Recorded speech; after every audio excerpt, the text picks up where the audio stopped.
Nah, tapi kalau dengar azan itu Allahu Akbar, Allahu Akbar, itu sudah bahasa Islam semuanya. Apapun sukunya, apapun bangsanya, apapun warna kulitnya, apapun bahasanya, kalau dia sudah mendengar Allahu Akbar, Allahu Akbar, asyhadu an la ilaha illallah, asyhadu an la ilaha illallah, dan seterusnya sampai akhir kalimat azan, itu menjadi tanda pemersatu bagi kita umat Islam. Kita sedang disuruh dipanggil oleh Allah Ta'ala untuk melaksanakan ibadah sholat lima waktu.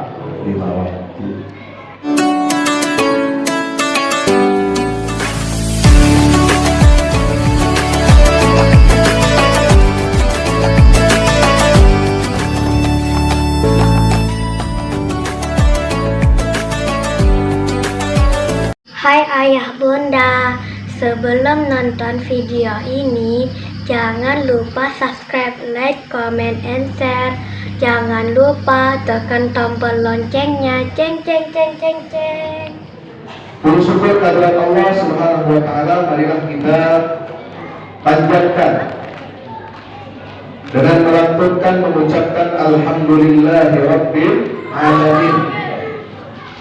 Segala puji bagi Allah, Tuhan seluruh alam semesta, Tuhannya orang-orang barat, Tuhannya orang-orang timur, yang hidup di selatan, yang hidup di utara, yang hidup di kutub utara, Tuhan yang hidup di kutub selatan, Tuhan yang menciptakan seluruh manusia, yang memberikan rizki kepada seluruh manusia tanpa membeda-bedakan agama, Tuhan yang hanya menurunkan satu agama yang diridhai oleh Allah Subhanahu wa Ta'ala, yaitu agama Islam, untuk menjadi agama yang menjadi rahmat kasih sayang bagi seluruh alam semesta. Alhamdulillah.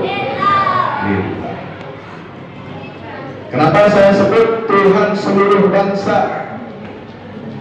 Kenapa saya sebut Allah itu Tuhan seluruh manusia tanpa membeda-bedakan agama?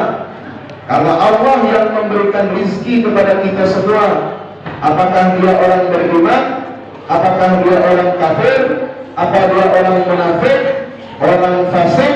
Semua rata diberikan karunia rizki nikmat dari Allah Subhanahu wa Ta'ala. Jadi Allah itu Tuhan seluruh manusia, pencipta seluruh manusia, pemberi rezeki seluruh manusia. Tapi walaupun demikian, Allah yang menciptakan seluruh manusia itu hanya menurunkan dan mewahyukan satu agama yang dia ridhai, yaitu agama Islam yang dibawa oleh para nabi dan rasul dan disempurnakan, dipungkasi dengan risalahnya Nabi kita Muhammad sallallahu alaihi wasallam. Kadang ada orang mengatakan, ada orang liberal di websitenya menulis Bismillahirrahmanirrahim dengan menyebut nama Tuhan yang pengasih dan penyayang, Tuhan semua agama. Halo, Assalamualaikum. Masih melek? Masih semangat? Takbir. Ada orang Islam menulis Allah itu Tuhan semua agama, Allah itu menurunkan semua agama. Kira-kira ini ucapan benar atau tidak? Salah atau benar? Kenapa? Apa jawabannya? Bingung ya. Tidak mungkin Allah Ta'ala yang kita sembah, Allah Ta'ala yang kita esakan, Allah Ta'ala yang kita ibadahi sehari semalam dengan salat fardu 5 waktu, yang kita serahkan hidup kita, qul inna salati wa nusuki wa mahyaya wa mamati lillahi rabbil alamin. Tidak mungkin Dia menciptakan berbagai macam agama yang akidahnya bertolak belakang satu sama lain. Mungkin tidak? Tidak. Tidak mungkin. Yang satu, Islam memerintahkan manusia untuk mengesahkan Allah, memuji asma Allah, tauhidnya Allah, baik uluhiyah dalam hal penciptaan, uluhiyah dalam hal peribadatan, maupun asma wa sifat dalam tauhidnya, dalam nama dan sifat-sifatnya. Itu tidak mungkin bisa disatukan atau bisa disamakan dengan akidah agama lain yang menyatakan Tuhan itu tiga atau satu dalam tiga, tiga dalam satu. Sama tidak? Sama tidak? Tidak sama. Makanya Allah turunkan surat Al-Ikhlas. Apa Al-Ikhlas? Artinya memurnikan tauhid kepada Allah Ta'ala. Qul huwallahu ahad, Allahus samad, lam yalid wa lam yulad walam yakul lahu kufuwan ahad. Katakanlah wahai Muhammad bahwa Tuhan itu, Allah itu satu, tidak berbilang. Allahus samad, Allah itu tempat bersandar segala sesuatu. Semua kehidupan manusia bersandar kepada zatnya Allah Subhanahu, karena dialah satu-satunya pemberi nikmat, pemberi rizki, sehingga tegaklah kehidupan manusia dan seluruh makhluk di atas muka bumi ini dan di seluruh alam semesta. Maka Allah itu menjadi as-samad. Tidak ada Allah, tidak ada nikmat. Tidak ada Allah, tidak ada penciptaan. Tidak ada Allah, tidak ada manusia bisa hidup di atas muka bumi ini dengan semua fasilitas yang istimewa yang telah dipersiapkan oleh Allah Subhanahu wa Ta'ala. Lam yalid wa lam yulad, dia tidak beranak dan tidak pula diperanakkan. Alhamdulillah. Mari kita berzikir tauhid. Mari kita berzikir kalimat tauhid, la ilaha illallah. La ilaha illallah, la ilaha illallah, la ilaha illallah, la ilaha siwa. La ilaha illallah, la ilaha illallah, la ilaha illallah, la ilaha siwa. La ilaha illallah, la ilaha illallah, la ilaha illallah, rabbun siwa. Tidak ada Tuhan kecuali Allah. Inilah kunci tegaknya kehidupan manusia. Kunci kita untuk masuk ke dalam surganya Allah, kunci kita untuk mendapatkan ridhonya Allah Subhanahu wa Ta'ala. Maka kita hadir di majelis ini adalah dalam rangka menguatkan keimanan dan ketauhidan kita kepada Allah Ta'ala, insya Allah. Hadirin yang dimuliakan Allah Subhanahu wa Ta'ala, mari kita bersalawat salam untuk junjungan kita baginda Rasulullah Muhammad sallallahu alaihi wasallam serta seluruh keluarga, para sahabatnya. Mudah-mudahan tercurah limpahkan untuk kita semua pengikutnya hingga yaumil qiyamah. Amin. Ya Allah ya Rabbal alamin. Alhamdulillah, malam hari ini Allah takdirkan saya dapat berjumpa bersilaturahim dengan kaum muslimin dan muslimat di Kabupaten Siak, Kecamatan Dayung ini dalam rangka roadshow dan safari dakwah selama 5 hari. Sudah dimulai hari Sabtu yang lalu, dan malam ini adalah malam yang terakhir saya insya Allah roadshow safari dakwah di Provinsi Riau. Dan ini adalah mudah-mudahan menjadi ismul khitab, wa khitamuhu miskun, wa fi dzalika falyatanafasil mutanafisun. Khitab itu artinya penutup botol.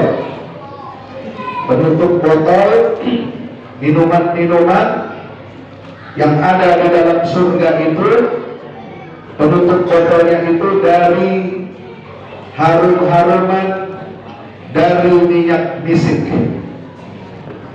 Tahu minyak misik? Pernah pakai?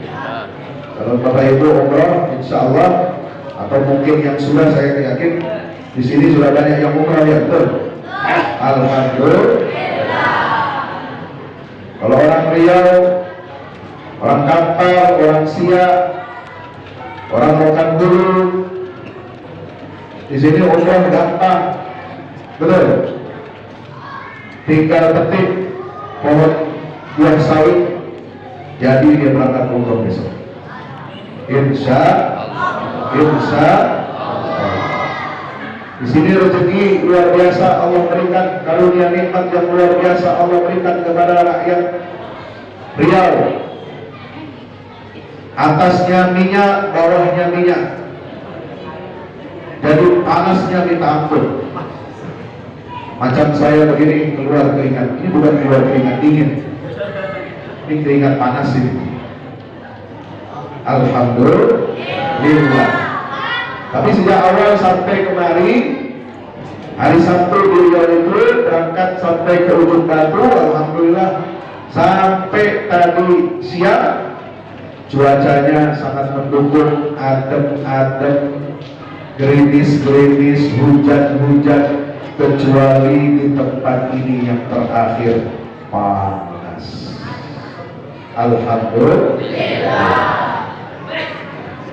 Panas kita bersyukur kepada Allah, dingin juga bersyukur kepada Allah.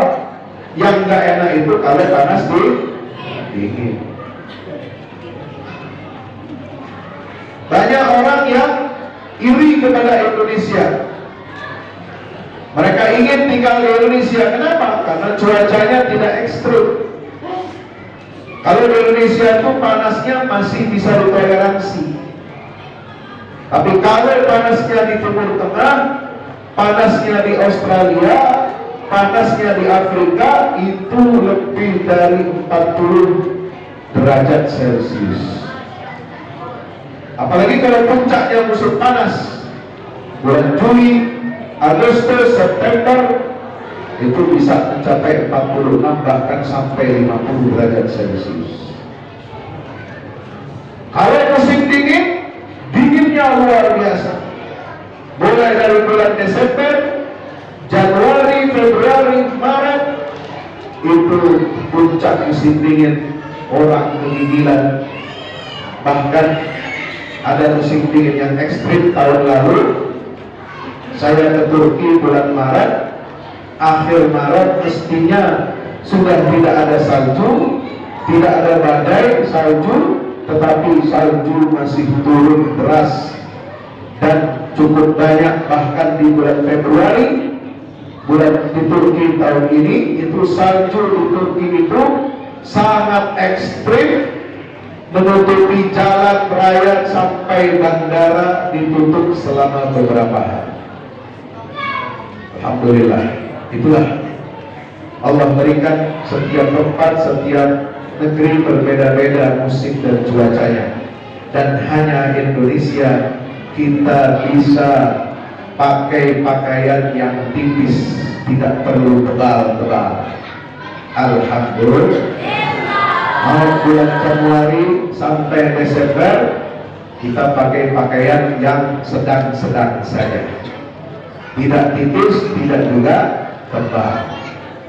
Inilah keutamaan negeri Katulistiwa, Zagreb Katulistiwa yang membentang dari Sabang sampai Merauke, dan kalau kita sebut Merauke sekarang harus kita perlebar lagi dari Merauke sampai Maroko. Insya Allah. Bapak-bapak yang senang nonton bola, siap-siap malam ini. Ya, habis tablik akbar cepat-cepat tidur. Niat bangun malam tahajud, betul. Tahajud tapi sambil nonton bola. Kira-kira tahajudnya sah tidak itu? Sah belum? Sholat tahajud nonton bola? Tidak sah. Perhatiannya kemana-mana. Kalau tahajud, ya, jangan sambil nonton bola. Sama, tidak sah. Kalau seorang pemain bola hafal Quran, bacaannya bagus, gak boleh dia jadi imam sholat. Kenapa? Lagi main bola kok sholat? Auratnya masih terbuka kan? Lututnya masih nampak. Itu gak bisa dia sholat. Belum menutup aurat. Jadi kalau ada yang bilang, kalau ada ustaz banyak hafalannya, bagus bacaannya, selama dia masih main bola, maka tidak sah dia jadi imam walaupun ustaz. Betul. Main bola kok jadi imam, gimana? Lagi main bola ya main bola. Jangan main bola sambil jadi imam sholat. Sudah. Betul. Insya Allah kita doakan mudah-mudahan timnas Maroko menang. Amin. Amin. Melawan Prancis ini yang penjajah, negeri penjajah. Ya, mereka di Maroko ini berhadapan-hadapan sudah lama dengan Prancis. Sebelum masuk masa modern, sebelum masuk abad 20-21, Maroko sebagian warganya meskipun banyak yang berbahasa Prancis, tapi mereka ini orang asli Berber, orang asli Arab. Mereka orang Islam yang pertama kali menyebarkan cahaya Islam ke benua Eropa. Alhamdulillah. Sejak kapan? Sejak abad 8 Masehi.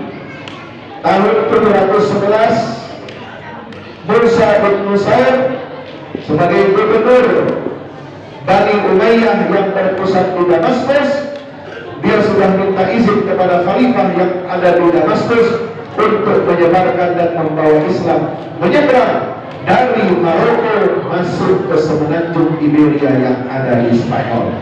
Alhamdulillah, Spanyolnya sudah dikalahkan oleh Maroko. Tidak cukup Spanyol yang dikalahkan, Portugal kemarin juga kita kalahkan. Alhamdulillah. Tentara Muslim dari tahun 711 Masehi masuk ke Spanyol, menaklukkan kerajaan-kerajaan Nasrani di sana sampai tahun 732. Gubernur Andalusia yang ditunjuk oleh Khalifah Bani Umayyah di Damaskus, yaitu Abdul Rahman Al-Ghafiqi, beliau membawa pasukannya melesat menuju ke utara Spanyol dan masuk ke perbatasan Prancis. Tapi pada Allah, di perang yang disebut dengan Battle of Tours, Balatus Syuhada, pasukan Muslim tidak berhasil menembus wilayah Prancis.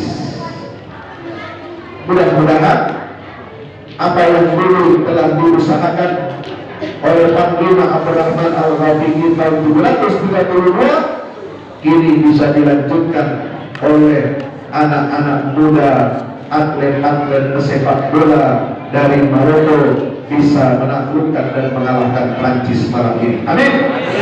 Ya Rabbal Alamin. Insya Allah. Maka itu hadirin dimuliakan Allah Subhanahu Wa Taala, kita bersyukur kepada Allah, umat Islam masih diberikan kekuatan oleh Allah baik di negeri kita maupun di negeri-negeri yang lain, baik di negeri yang mayoritas beragama Islam seperti Indonesia maupun di negeri-negeri yang umat Islamnya minoritas, walaupun digencat, walaupun diintimidasi, walaupun diteror, walaupun disudutkan, walaupun distigmakan sebagai kaum teroris, kaum radikal di negeri-negeri yang minoritasnya adalah Muslim, tetapi alhamdulillah Islam masih tetap berdiri tegak sampai hari ini, dan insya Allah akan terus berdiri tegak sampai hari kiamat. Amin ya rabbal. Banyak cara musuh-musuh Islam untuk menghancurkan Islam ini, menyebutkan umat Islam, untuk menjauhkan umat Islam dari ajaran agamanya. Mereka ingin apa? Yasudduna an-nasa an sabilillah wa yabghunaha iwaja. Itu dasar Al-Quran. Mereka ingin menghalang-halangi manusia dari jalan Allah, dan mereka menginginkan jalan Allah itu yang lurus menjadi bengkok. Ya, jalan Islam itu lurus atau bengkok? Lurus. Ihdinas siratal mustaqim. Wa anna hadza sirati mustaqiman fattabi'uhu wa la tattabi'us subula fatafarraqa bikum 'an sabilihi. Dzalikum wassaqum bihi la'allakum tattaqun. Inilah jalanku yang lurus, kata Allah. Fattabi'uhu, maka ikutilah jalanku yang lurus itu, dan jangan kamu mengikuti jalan-jalan yang bengkok. Wala tattabi'us subul, kalau ada jalan yang lurus, jalan Islam, jangan ikuti jalan-jalan paham-paham lain di luar Islam. Kenapa? Karena itu akan menyebabkan kalian tercerai-berai, hanyut dan tenggelam, tidak bisa selamat dari jalan Allah Subhanahu wa ta'ala. Inilah wasiat Allah kepada kita semua, kepada kalian, kata Allah Ta'ala, supaya kalian bertakwa kepada Allah.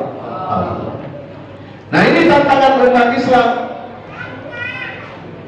Musuh-musuh Islam menghendaki kita menjauh dari jalan yang lurus. Musuh-musuh Islam menawarkan alternatif jalan-jalan Islam yang bengkok. Mereka tidak senang kalau umat Islam ini istiqomah dengan ajaran agamanya. Mereka tidak senang kalau umat Islam ini mengikuti sunnah nabinya. Mereka tidak senang kalau umat Islam ini bermakna kepada Al-Quran, berintibak kepada Rasulullah Sallallahu Alaihi Wasallam, dan mengikuti fatwa-fatwa ulama yang ar-rasikhuna fil ilm. Mereka akan terus-menerus menjauhkan umat Islam dari jalan yang lurus. Dengan cara bagaimana? Dengan menawarkan jalan-jalan lain selain Islam. Yabghunaha iwaja. Mereka menginginkan jalan Islam itu yang lurus dirubah arahnya menjadi bengkok. Maka kita harus hati-hati sebagai orang tua, sebagai tokoh masyarakat, sebagai pemangku agama, pemangku adat di negeri yang kita cintai ini. Banyak upaya-upaya untuk menjuruskan, untuk membelokkan umat Islam ini dari jalan yang lurus, jalan yang diridhai oleh Allah Subhanahu wa ta'ala. Berbagai macam stigma mereka ciptakan, berbagai macam cap mereka sematkan atau tempelkan kepada umat Islam, supaya umat Islam ini alergi dengan ajaran agamanya sendiri.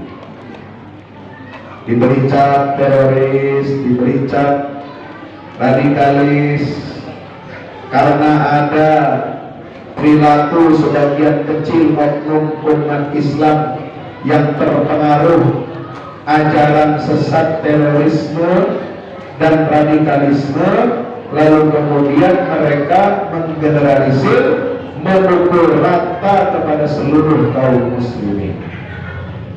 Hati-hati. Sudah ada banyak indikatornya, indikasinya, tanda-tandanya. Yang rajin beribadah ke masjid, hati-hati, itu katanya ciri kaum radikal. Yang berjilbabnya rapi, tertutup rapat, apalagi kalau pakai cadar, hati-hati, katanya itu kaum radikal. Padahal mazhab Syafi'i yang dipakai di negeri Yaman itu mewajibkan perempuan pakai cadar. Ya, cuma mazhab Syafi'i yang di Indonesia saja agak longgar, tidak wajib cadar. Tapi kalau di negeri Yaman sana, habaib itu istrinya, santri-santrinya semuanya bercadar, wajib, bukan sunnah lagi. Kalau yang belajar di Yaman tahu itu mazhab Syafi'i itu. Di kita saja mazhab Syafi'inya agak longgar, tidak wajib. Bahkan ada yang menyebut kalau cadar itu adalah ciri kaum radikal. Hati-hati kalau ada jamaah yang pakai celana cingkrang, pakai baju cingkrang, jidatnya hitam, jenggotnya panjang, itu ciri tanda orang goblok katanya. Semakin panjang jenggotnya makin goblok katanya. Nauzubillah min. Itu kan menghina ajaran sunnah Rasulullah. Kalau saudara nggak bisa tumbuh jenggotnya, jangan menghina orang yang berjenggot. Saya ini jenggotnya segini-gini aja, nggak bisa tebal, nggak bisa panjang. Mau diapain lagi? Ya? Nggak boleh kita menghina sunnahnya Rasulullah SAW. Kita upayakan bisa mengamalkan sunnah sesuai dengan kemampuan kita. Fattaqullaha mastata'tum. Gak boleh kita mengejek, sama dengan gak boleh kita mengejek pakaian yang dipakai oleh baginda Rasulullah.